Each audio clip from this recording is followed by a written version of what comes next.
Good afternoon, everyone. My name is Jessica Whittier, and I'm a college access counselor with the Finance Authority of Maine. And I just want to thank you all for joining us today for this month's Wednesday webinar, Paying the College Bill.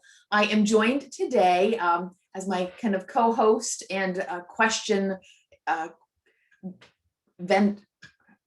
she's going to help me answer questions, is Florica Malwal. So Florica will chime in. I'll check in with her every now and then to find out what questions that you guys have as we go along. Before we get started, I do just want to plug really quickly that we do have a mailing list at FAME. I'm going to guess most of you are already part of our mailing list since you're here today. But if you're not, or if you know that you have students and families who could really benefit from information that pertains to them and where they are in the financial aid process, please encourage them to visit famemaine.com/join, and they can sign up for the mailing list. And we are also we've just started sending text messages as well, so they can opt into text messaging as well. So as I said before, again, my name is Jessica Whittier. Today's presentation is on paying the college bill. So the goal for today is to get a better picture of this kind of end of the process for students before they end up on those college campuses, after they've made their decision about where they want to go. How do they put all the rest of the pieces together? Now, absolutely, some of the things we're going to talk about, I am hoping that students and families are having these conversations before they make that final decision about where students are going. But I will tell you, right now, this is what I'm doing all day, is working with students who have made that decision and are now trying to figure out how to put all those pieces together. So we're going to talk about what goes into paying that college bill and how families here in Maine are doing it. So our agenda for today, we're going to start by talking about what happens before the bill. So what are the things that we hope are already done, but we know for a lot of students, these are just going to be some things they want to checklist, so to get an idea of making sure that those things are complete. And if they're not, kind of, making sure that they're putting in place all of the things that they need to be ready to pay that bill. We're going to talk about reviewing information. So reviewing information on the bill, also reviewing information on a student's schedule, just kind of looking at what the college thinks the student is doing versus what the student thinks the student is doing, and how that plays into the bill. Then we'll talk about determining the balance. So how do we figure out, what's left to pay after financial aid has been applied? And then the meat and potatoes of today is really talking about how do you cover the rest? So when you get that bill and then you apply the financial aid offered by the college, how do you cover what's left, right? So how do you take care of that remainder of the cost that students are going to have to cover? So let's dive right in.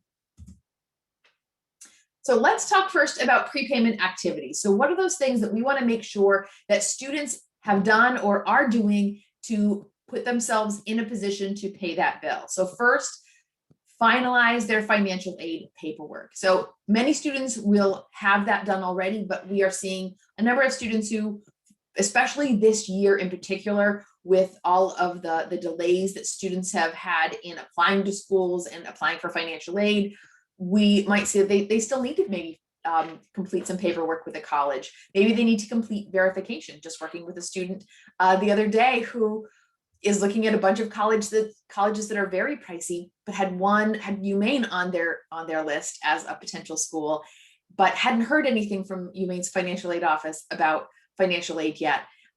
Come to find out, they had been selected for verification and not submitted all of their paperwork. So we were able to work them through getting that process done so that they could maybe have a third option in choosing a college that might have been a little more affordable. Accept or reject the financial aid offered by the college. So usually that's going to be a process done through a college's portal. So a financial aid portal or a student portal that they're going to be able to select that they'd like. So usually a check mark if they'd like to have that financial aid or not. It is also possible that some colleges may still have a paper version of that you'll use to accept that financial aid, that's becoming much more rare. So students want to be checking their email on a regular basis. And now, once they've made that decision in the college, definitely also checking that college's portal on a regular basis for any information that's coming in from the college, anything the college needs from them, any supports that the financial aid office might still need the student to go through in order to get that financial aid paperwork done. And if a student has not filed their FAFSA yet, and right now, as of last week, we in the state of Maine, we were at 51% of our high school seniors that had filed their FAFSA. That is down about 9% from previous years. So we know that fewer students have filed their FAFSA this year than in the past. And it's important for them to know that it is not too late to get that FAFSA done and still qualify for some financial aid to help them pay for college. Even though they may have missed a college's deadline and may not get all of the financial aid they could have gotten if they had completed that FAFSA, earlier, there's still financial aid out there for most students at most colleges. So students should be working on completing that FAFSA. It is not too late to get that done. Jess, we had one question. I think it just disappeared. Does a student need to do something to accept the FAFSA if they're not accepting student loans? So if they don't want the student loan, so at most, the portals that I've looked at have all been fairly similar, where the student needs to check mark if they want the financial aid offered by the college and then press accept. If they do not want the student loans, or if there's any other financial aid that they don't want that's in that package, mostly it's just student loans that they're rejecting. Usually they just have to not check mark that box. So that'll kind of leave it there, and then it just will never get dispersed and they don't have to finish the process of accessing that federal student loan.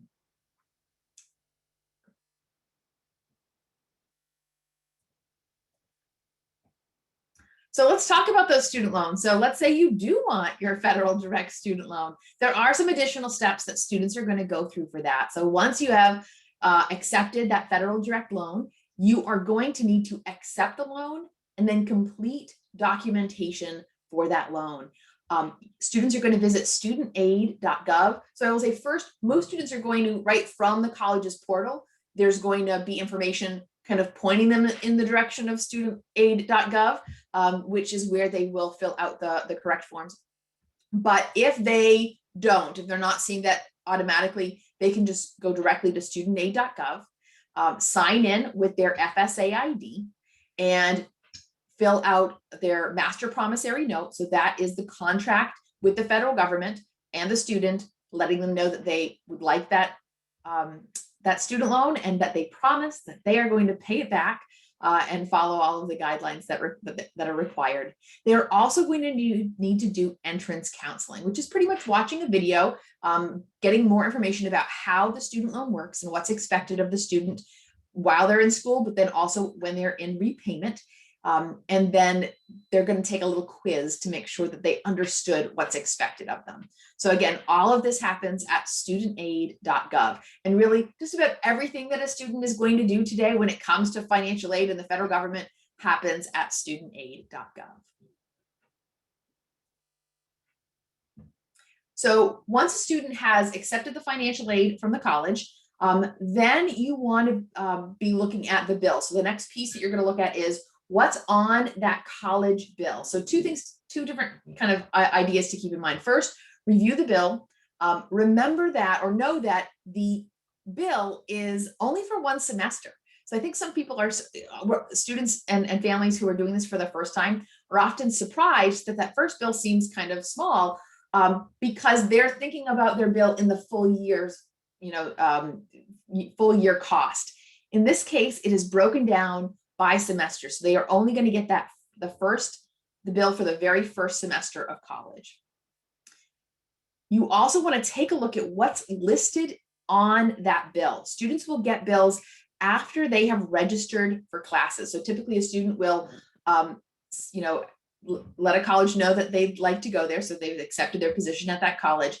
Then they have likely attended some kind of orientation, but registered for classes. And that's the key. It's that class registering for classes that will kind of trigger that bill to be sent to the students and the families. So then you want to take a look at that bill and see what everything that's on it. Some bills are really easy to read and some are a lot more complicated. Now it could be a paper bill. It could also be a bill. The bill could also just be something the students are going to see on that portal again. So again, you can look at the bursar's office section or the billing section, and that's where you'll find that college bill. So when you're looking at what's on there, there's a few things to keep in mind. First, if the bill includes student health insurance. So, and most of those bills will, colleges are required, or students are required to have health insurance when they attend a college in the United States. So if that student doesn't have their own health insurance, then that charge on the bill can stay there and they can use the health insurance provided by the college, and they can actually get financial aid to cover some of those costs potentially. However, I would say the majority of students that I work with already have health insurance, whether that's through their parents or through main care, and can have that charge removed from their bill. So if a student already has health insurance, they want to let the college know that, usually fill out a form, a little card, and let them know what kind of insurance they have, and the college will take that charge off their bill. Also check for other things that look maybe like things that you don't need to pay for. So I worked with a student who had a parking sticker on her bill. And she was actually pretty far into her college year when we were looking back at her bill for a different reason and saw that charge. And what was interesting is she did not have a car on campus. So this particular college just, put that on for every single student. So it was something that if you don't have a car, then you would let them know, and they would take that charge off your bill. So if you have something on the bill that doesn't seem right, that you're not sure about, get in touch with the college, let them know, or ask those questions, and maybe that charge can come off your bill. Also, take a look at the payment plan the payment for your meal. So what is your meal plan at that college? A lot of times, again, the default is going to be that 3 meals a day, 7 days a week, maybe with some additional funds in that plan for a la carte items throughout the semester. But does a student really need all of that? So a couple things to think about when it comes to meal plans is hopefully you've got that schedule already because you had to register for classes in order to get this bill. And maybe you have a couple days a week when you don't have classes in the morning. So are you going to get up in time for breakfast? Missing, 2 or 3 breakfasts in the cafeteria in the week. Maybe there's somewhere else that you could, a way you can bring down the amount that you have in that meal plan and bring down the overall bill that the student has to pay. Maybe you have a work study job or just a job in general that is going to keep you off campus during meal times from time to time. Or I had friends in college, they worked in the cafeteria. So those kinds of things can, sometimes mean that you have some extra, leftovers that you can bring home at the end of your shift and cover some other meals that way as well. So think about whether or not you need that full meal plan. Also review that schedule. So take a look at your enrollment for college and make sure the college has already taken into consideration all of the work that a student has already done. So if a student took AP classes in high school or college level classes in high school, make sure that those have transferred in. Students, make sure that you're not taking classes that you already have credit for. So really, taking a look at that bill, making sure that, take a look at that schedule and make sure that everything is transferred in. That's, again, hopefully going to bring down that overall cost of bill over those years. So once you have the bill and you've finished your financial aid process, we should be able to determine what the balance is that a student is going to have to pay for the semester. So this is just a really simple way to do it, although I'm going to show you a worksheet that we like to use in just a minute. So the fall direct cost, this would be actually the charge off of that bill. So the bill was $12,401. The student received grants and scholarships for the fall semester equaling $4,000. That means the student likely got $8,000 for the whole year, but $4,000 is being used for that fall semester. And then the student is taking out the federal direct loan. And so that is $5,500 for the year, again, split in 2.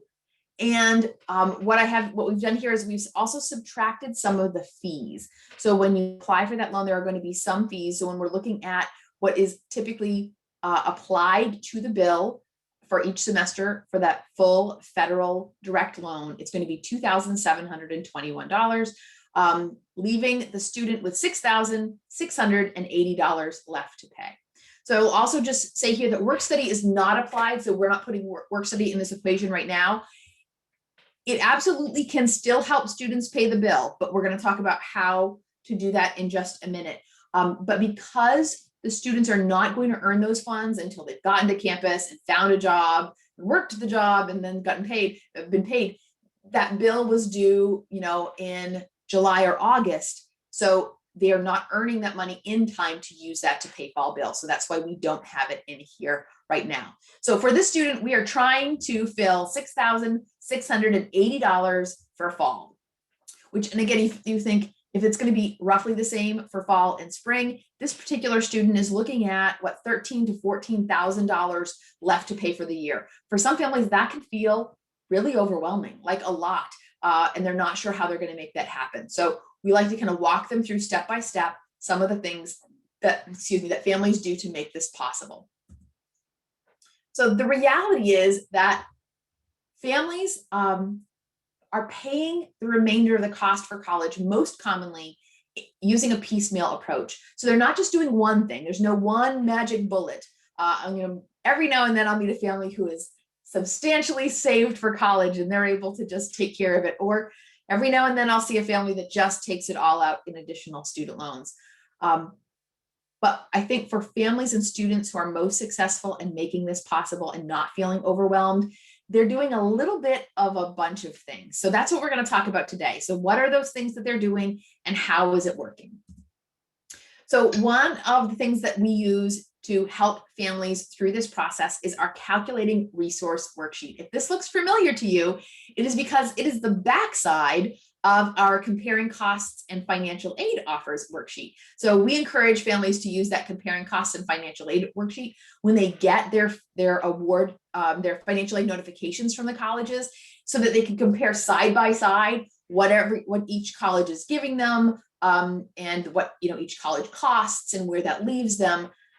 But the backside is the side that I really enjoy to work with families on, and that is really looking at, now that you've applied the financial aid, how do you cover the rest? So we're going to use this tool as we go. Now, I'm only going to use column 1 because in our scenario today, the student has already made their decision. They know where they're going to go. But I also use this form when I'm working with families who have not made that decision about where they want to go.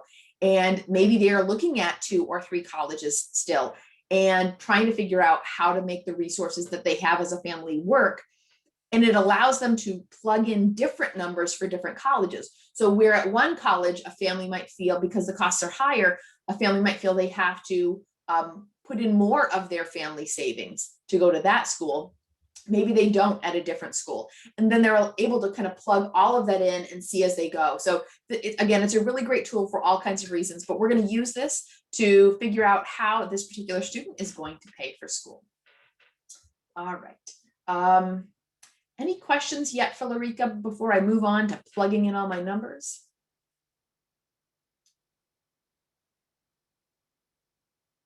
Oh, I just noticed a question about student loans, whether or not you can accept a student loan and pay it off early. Yes, and we're going to talk about that in just a minute as well. But the idea is you can accept a federal student loan and you can pay it off at any time. You can also, if you know before you head off to college that you don't need as much as that you've accepted, you can let the college know before the money has even been dispersed to your bill that you don't need it. So you don't even have to have it starting right at the beginning. So we'll talk about how that works and when it happens for some families in particular. Just before you go on, we have one question. Sure. Do students with main care have to apply for their own insurance once they graduate from high school? So for students who continue to be dependents of their parents, and that would be most students, main care it stays active for longer. So I don't remember the exact, it's either 21 or 24. So it's still a while. Oh, actually, I'm thinking now it might even be 26. I'm going to get you guys the exact age, but I know that students can keep their main care after they graduate from high school if they are a full-time student. They're just continually considered a dependent of their parents in those situations, so they can maintain their main care. If somebody knows the answer to that question off the top of your head, throw it in the chat and I'll let everybody know. But where main care becomes a challenge is if the student is going to leave the state of Maine. So main care is great in Maine. Main care doesn't work the same way when you leave the state. So if a student is heading to Boston for college, the challenge is that main care will not pay the some of the costs of healthcare outside of the state of Maine. So that's something you want to check on and make sure that your coverage is going to work for you where you go. But for many students who have main care and are leaving the state of Maine, it is likely in their best interest to either accept the health insurance that the college is offering them, or look for maybe a less expensive plan, through the healthcare system. So there are options there, but main care, again, students staying in Maine should be able to utilize that, I believe, all the way through school. I don't see that anybody answered my question for me, so that's good. All right, great. Any other questions, Florica, before I keep going? Yes, one thing. What about students in foster care? And that's pertaining to healthcare? I think the main care, correct. Main care. So it works exactly the same way. Again, the issue is going to be leaving the state of Maine changes the coverage that main care of how main care works. So that student is still going to be in that situation where they may need to accept either the health insurance from the college or look for a plan on their own.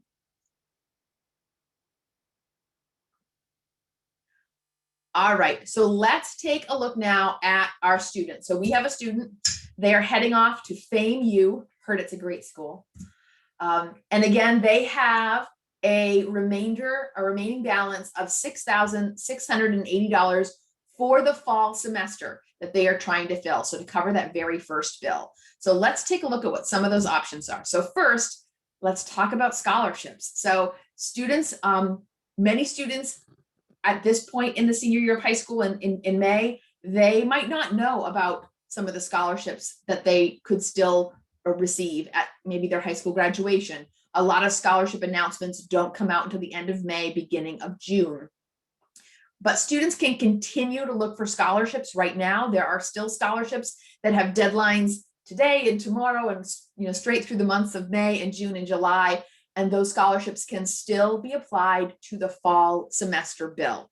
Now, typically once we start hitting August, those scholarships that have due dates in August are often going to be scholarships that cannot be used until spring semester. So it takes the selection committee a while to make those choices. But students should never stop looking for scholarships. If scholarships are going to be useful to help that student pay the bill, again, scholarships are free money. They don't have to pay it back. We encourage students to be continually looking for scholarships all the way through school. So ask at the financial aid office at the college the student is attending. So ask the financial aid office about any additional scholarships that they have available that the student has not already filled out an application for. I worked with a family. The mother was very proactive. She was looking everywhere for some additional funds to help her son go to school. She had a conversation with the department chair at the college who kind of pointed her in the direction of the financial aid office and 2 scholarships that particular college had for their engineering department. They weren't easy to find on that financial aid webpage, but because she asked the right questions, she was able to get that information.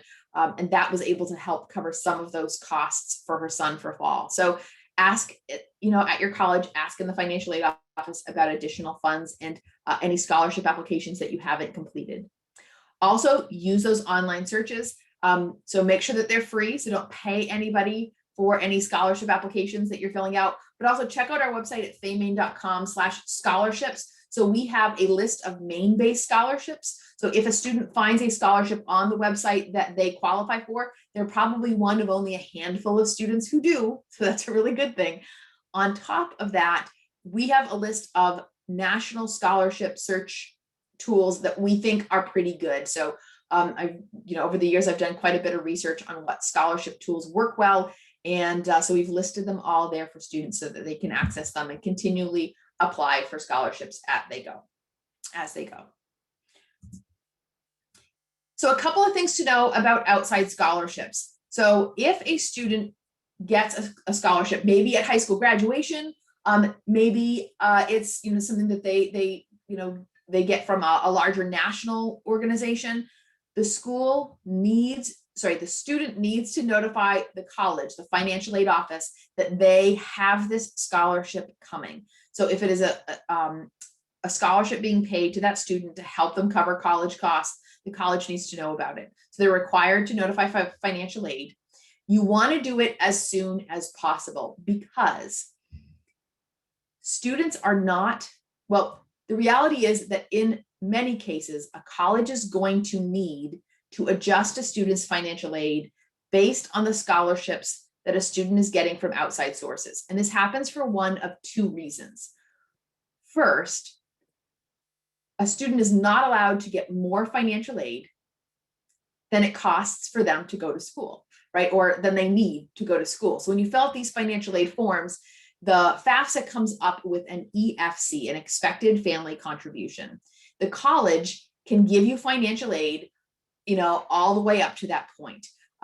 If the college is giving you any federal financial aid dollars, so that's going to be Pell Grant, direct loan, or federal work study, then the student cannot be receiving more total financial aid than they need and still have those federal forms of financial aid. Now, if a student doesn't get any of those, so they're not getting the direct loan, they're not getting the Pell Grant or work study, and the college is just giving them a full ride, that the scenario might be a little bit different.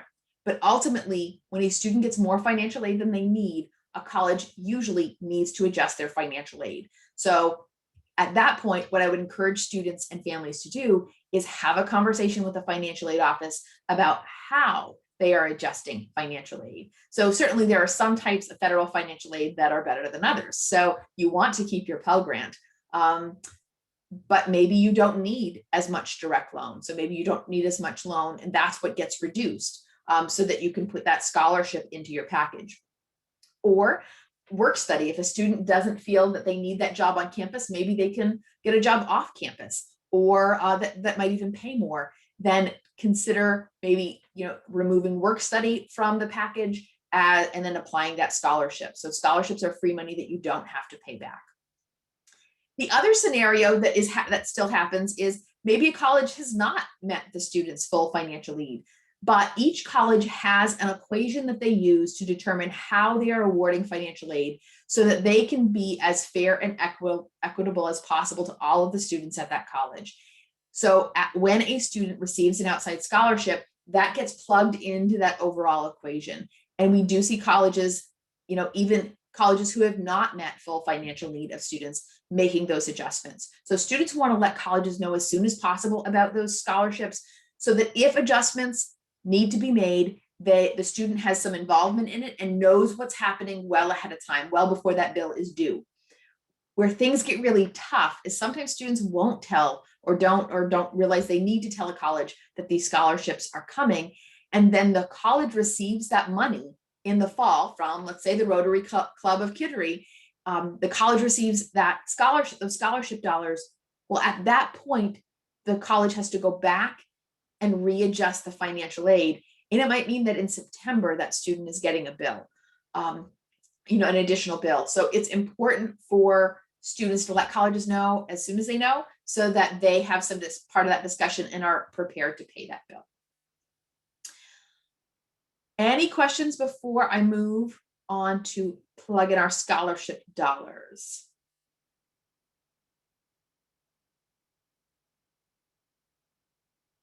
I've got one. At our high school, most of the scholarships will not apply for semester one. Often the student has to submit first semester college grades before scholarship money is sent to the college for second semester. So that's good to know. You know, so the high school is going to want some additional information from the student before submitting those scholarships off to the student's college. So that will be important for the student to think about when they're thinking about these overall bills, so that there might be more financial aid available for that student in spring semester than there is in fall semester. So understanding how those scholarships will be applied will be important as well. Great comment. All right, so now let's plug it in. Our student at FAMU received $1,500 in scholarships for the year. So $750 for the student is being applied to fall, leaving that student with $5,930. All right, so let's keep going. So we're down a little ways. Now we're going to talk about savings. So there are a number of different ways that students and families use savings to help pay for college. So many families already have college savings. So, or I would say many, you know, there's usually some kind of college savings. I won't say usually. Hopefully there's some college savings, but you know, that can be one way that families are covering those costs. So money that they've already set aside, maybe in the last year or 5 years or 10 years, or since the child was born, that has always been there to help that student go to college. They might also utilize family savings. So family savings would be more like, you know, money that a parent has in their savings accounts. I also see this is where I would consider family savings if a parent is going to be pulling money from a qualified retirement account. I would consider that family savings. So parents can remove funds from a qualified savings account, so an IRA, and use that money to help pay for college. There are some other, you know, ramifications to that, but that I would consider to be family savings. And then we also want to think about summer savings. So maybe that student has some savings of their own already, but there's also this whole summer we have coming up between now and fall, by the time that student heads off to college, where they can go and get a job and be saving some of those funds. The thing to keep in mind here is that that student is likely going to have their bill, again, bills are due at the end of July, beginning of August. So they don't have the whole summer, right, to save up those funds, but they have a portion of it. So you want to be thinking about, you know, that student getting a job. Students can earn up to $6,600 a year, and the federal government is not going to look at all. It's not going to, at that first $6,600, it's not going to impact financial aid. So they get those jobs and they're able to put that money aside and use that to cover the bill. So every dollar that a student saves, or any dollar that a family saves, is a dollar they don't have to borrow. So you want to kind of keep those things in mind. The more savings you can have, a lot of times I'm talking to families, even at this point in the senior year of high school, and they're saying, well, gosh, we haven't saved for college already. What's the point now? And the reality is every dollar you're able to save is going to make a difference. So every little bit counts. Look for all those ways over the next few months that you can maybe cut some corners and save a little bit of money that you can use to put towards that college bill. So now we are taking a look at how we would apply those savings. So first, we're going to say in this situation, the student themselves didn't have any money saved already. So they don't have any money in their savings account to put towards college for this year, but they are going to work this summer. And so they're feeling pretty confident that over the next, you know, a month and a half, they should be able to come up with $1,500, or 2 months, that they can put directly to college. Now, I will also say maybe in this scenario, the student is being conservative. Now, if, you know, it's, you know, July and the student has already been able to put away $1,500, maybe that number, the student can come back and change that number and make some adjustments as they go. So we've got a remaining balance of $4,430. So already we're starting to feel a little bit more, you know, reasonable. So we're down from 6,600 to 4,400. And now that family plugs in the college savings. So in this scenario, I've got a family that has got $8,000 saved for college. And so they are looking at $1,000 per semester that they feel that they can put towards the cost of college. So right now they're plugging in just taking that $1,000 per semester out of their 529 plan. And this family does not feel like they have any additional family savings to put towards the cost of college. So we're going to put that in as 0. All right. And in here, we also have other gifts of 0. So that would be whether there might be family members who are interested, who might help contribute to a student's education. That would go here. Or sometimes it's, especially for my families that have a split household. So we're usually, talking about that primary parent or the parent on the FAFSA is the family savings that we have here, but maybe there's another parent who would help out as well. And you can plug in those numbers there as well. Jess, we have a question. It says, Yeah. why would the student get a bill if he or she doesn't disclose a scholarship to the school? Would this seems to be the opposite? No, well, not necessarily. It depends on the situation. So if and if we have any financial aid folks on, we can talk about specific scenarios, but what can happen sometimes is based on the equation that the college has, the scholarship might come in and the college has to make some adjustments. And depending on what the adjustment is and how they're doing it on their end, it's not always dollar for dollar. And in some scenarios, they might have thresholds. So if a student is above a certain threshold, the percentage of financial aid that they have met might change. So this is why it really is important for students. So every college does this a little bit differently, but I've absolutely seen students who get an outside scholarship, have not disclosed it to the college, and then there are ramifications in the fall. Things have to be adjusted, and they're not in the same position. So it might be in this case as well, the student thought that they would have work study, and then because they got that scholarship, maybe work study is what the college took, and that wasn't something that the student would have made that choice on their own. They might have chosen instead to have the student loan reduced. So having that conversation early so you understand where everything is at, but the colleges have to make adjustments on their end when that time comes. I know that wasn't great. I'll try to get you a better answer in the follow-up email. Okay.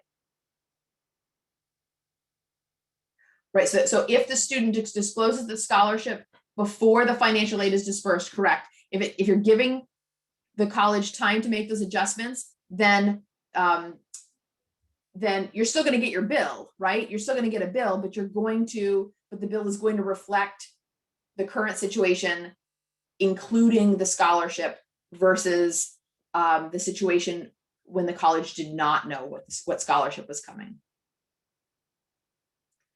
I know that doesn't sound great. I'm gonna see if I can get a better answer that explains it a little better when I do my follow-up email. So thanks for that. All right. Okay. Oops. So we are down now. So with the student summer earnings and the family savings or the college savings, we are down to $3,430 that the student has left to pay for school. All right. So what do we do now? So how do we cover the rest? So we have applied for scholarships, and we've kind of put those in to our equation. We've got our savings. Our remaining balance is $3,430 for the fall semester. So one of the next things that I think a lot of families don't realize and don't fully recognize how good they are and how well they work for students and families are these tuition payment plans. So most colleges are going to let you set up a plan with the college to pay them a little bit each month or a lot each month, depending on how much you have. So in this student's scenario, the family didn't have any of their own funds that they felt like they could put forward right away. So from family savings, but this family knows, okay, we're sending the school, our son or daughter off to college, and we're used to the student being here in the house and using lights and water and eating food, and the student is not going to need to do all of those things for a little while because they'll be off at college. So in this scenario, the family says, well, we could probably handle $200 a month. So we could do $200 a month in a payment plan to the college. And the student says, well, gosh, I'm going to be on campus and I've got a great work study job and I'm going to be making some money. I know I'm going to need some of that for pizza on Friday night and shampoo and deodorant, but I think I could probably pay $50 a month towards that payment plan as well. So $250 per month over the 5 months of that first semester. So because you start the plan in August, that's $1,250. Okay, so $1,250 off of the $3,430 bill puts us at $2,180 for fall. And look at that. So all of a sudden, these numbers keep getting smaller. Now, the idea of borrowing, $12,000 or $13,000 for additional financial aid for the year might seem like a big number, which is where we started. But $2,800 for fall, maybe another $2,000 for spring, taking out $4,000 additional student loan for the year might seem a little bit more reasonable for most families or for students, but maybe not. So how do you know, if you're looking at this balance, how do you know how much student loan a student can reasonably take out and still be manageable? Now consider at this point, the student has already taken out their full federal student loan. So they've taken out the $5,500. So they've got $5,500 for freshman year already in their direct loan. So in this scenario, we want to find out, can the student, or what would it look like if the student took out an additional $4,000 or $4,500 for the year. So $2,180 for fall, potentially the same thing in spring.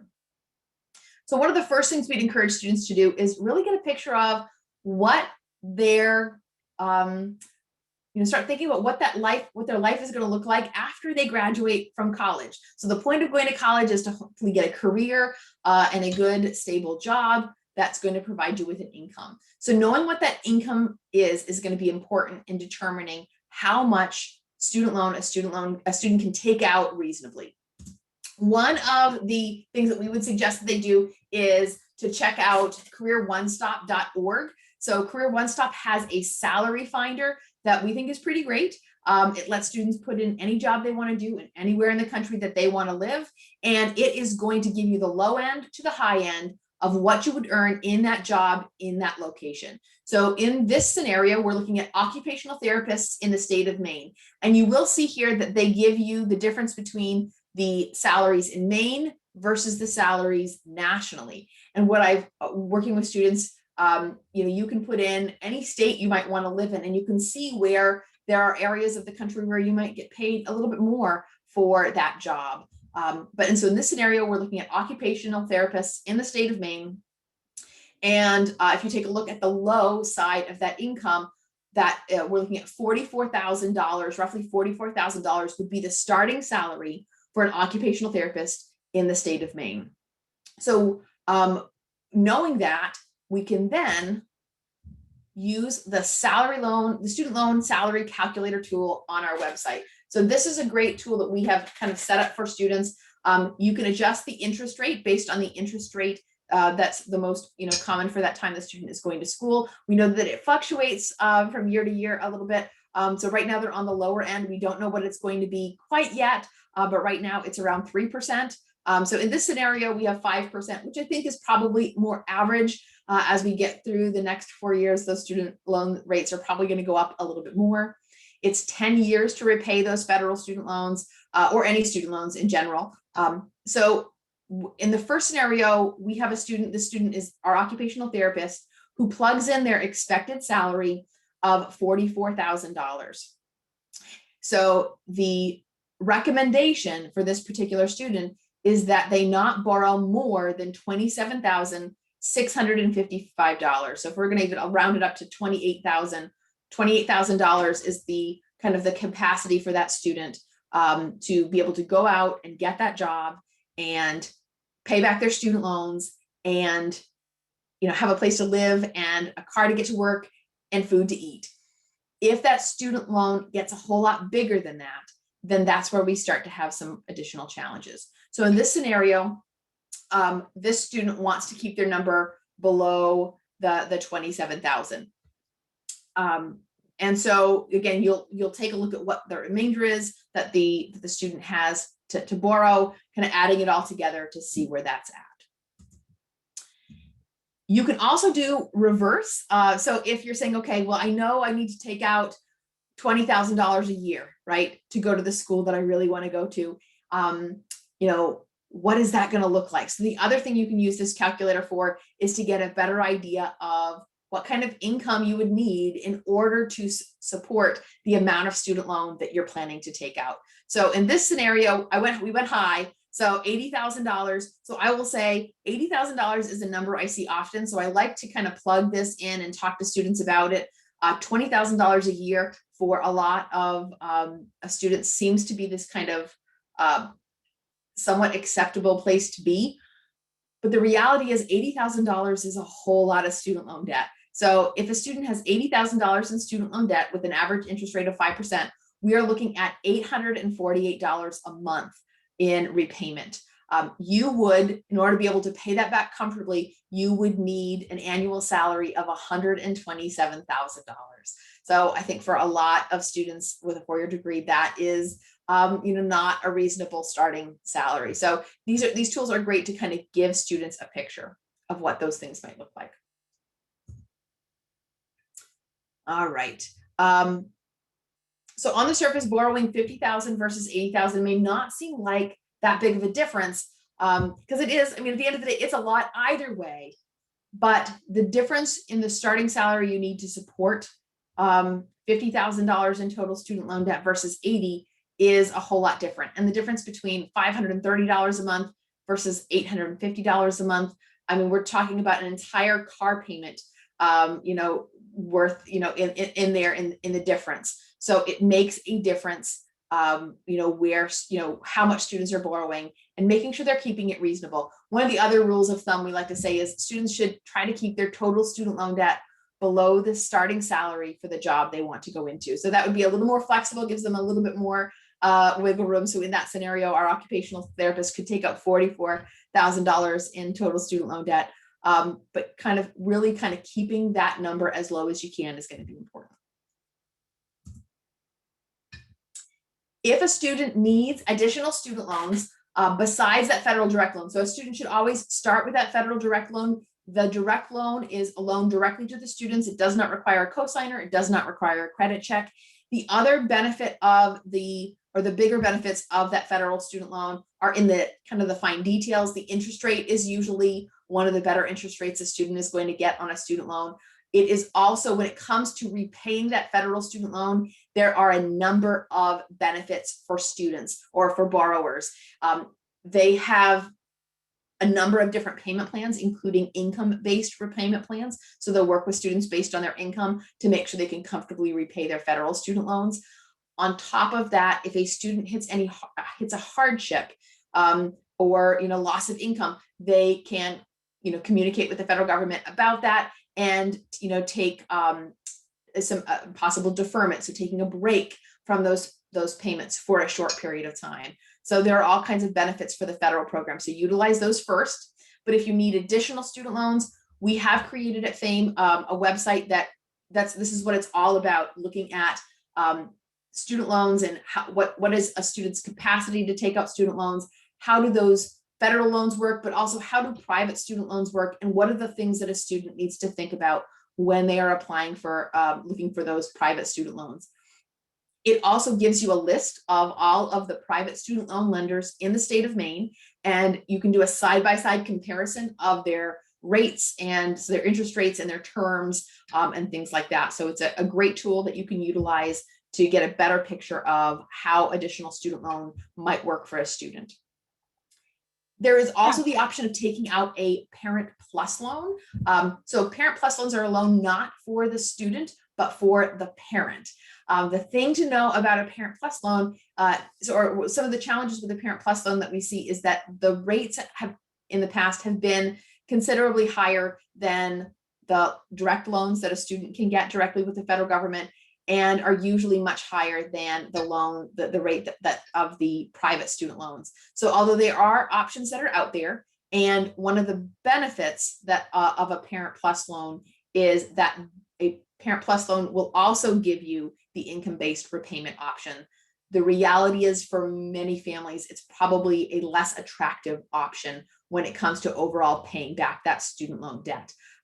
So take a look at the loanforme.com. It'll kind of break all of that stuff down for you. All right.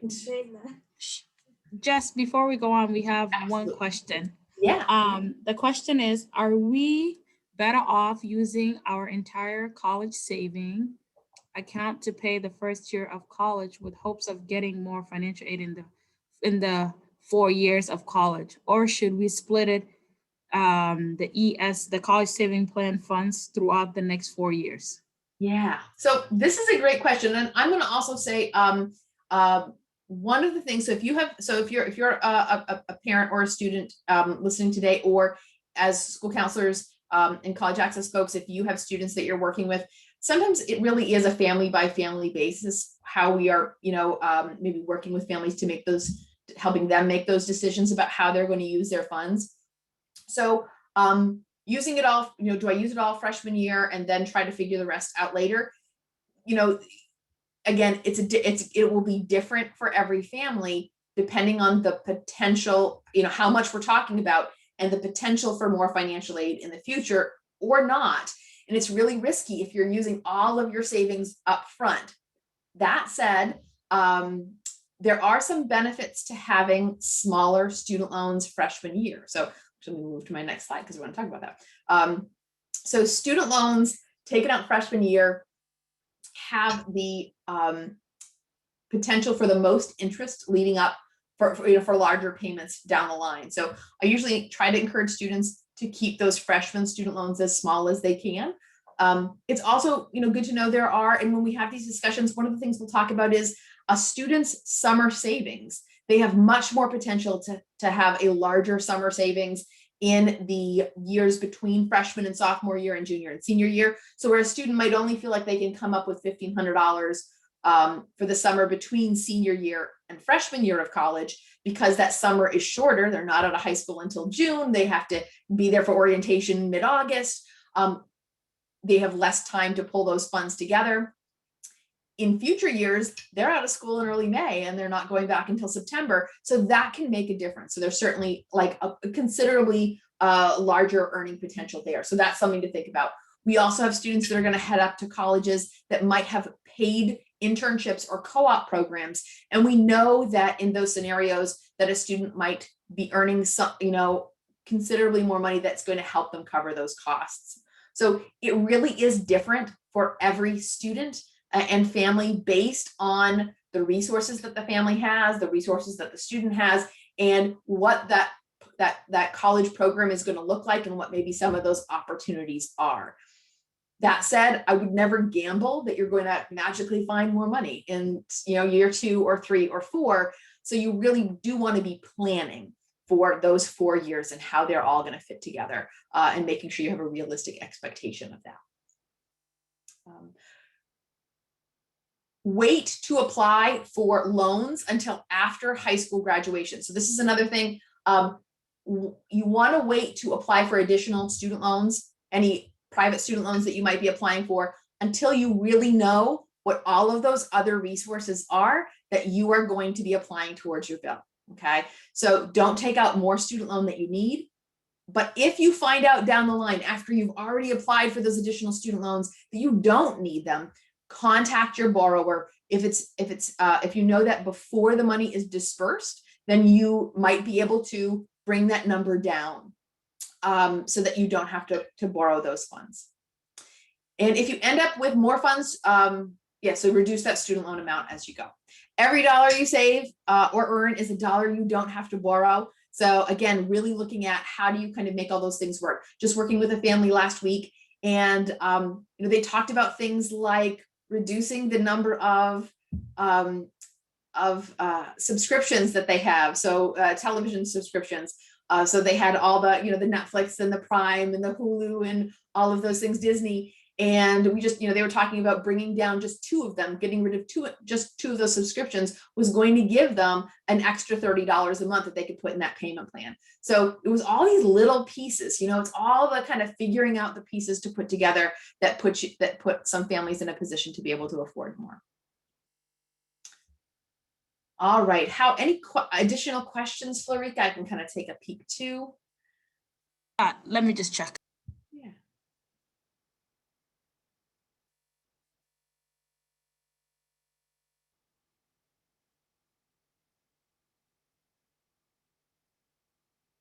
I can see somebody's asking about the payment plan. It says 5-month run to the next semester's bill.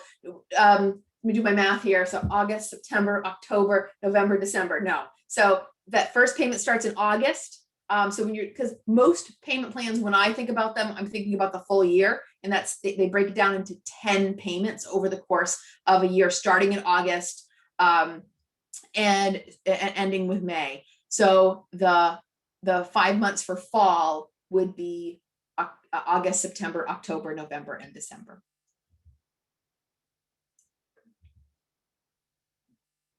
All right, I am going to continue to answer your questions in just a minute, but I want to thank everybody for coming today and joining us. If you throw more questions up, I will try to, write some down too and answer in the email that I'll send out after this, letting you know as soon as this recording is up online. I'm going to stop this recording now, but please feel free to check out our website at faymain.com/education and sign up for next month's Wednesday webinar, which I meant to write down what it was going to be. I know we just decided we are going to do another one for June. So keep an eye on faymain.com/events to learn more about what that will be, and actually probably send that out in the follow-up email to this session. All right, let me stop recording.